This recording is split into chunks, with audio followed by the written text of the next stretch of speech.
Tukizungumzia afya ya uzazi, siku hizi kumekuwa na changamoto nyingi sana za wanawake wengi ambao wamekuwa wakitumia njia za uzazi wa mpango kwa njia ya vipandikizi.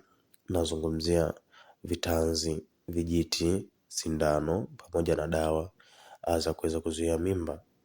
Mara baada ya kuachana na njia hizo, wamepata changamoto sana kupata ujauzito mwingine.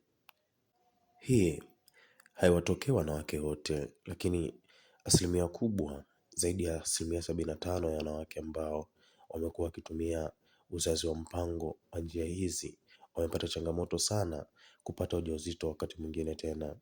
Sababu kuu imekuwa homoni kuchukua muda mrefu sana kurudi katika hali yake ya kawaida.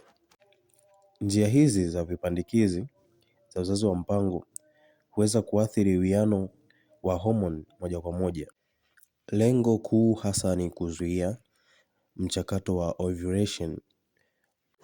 Ovulation ni mchakato wa usafirishwaji wa yai kutoka katika ovary moja kupita katika fallopian tubes ili kutunga mimba iwapo ikikutana na mbegu za kiume.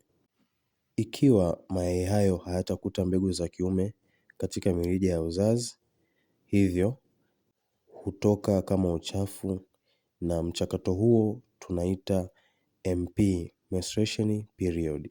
Mwingiliano huu wa hormones huweza kuleta matatizo mengine mengi kama maumivu wakati wa tendo la ndoa, kukosa kabisa hamu ya kushiriki tendo na kuhamasisha magonjwa ya mfumo wa uzazi yaliyofichika kama PID, ambayo mwisho wa siku huleta changamoto katika kupata ujauzito.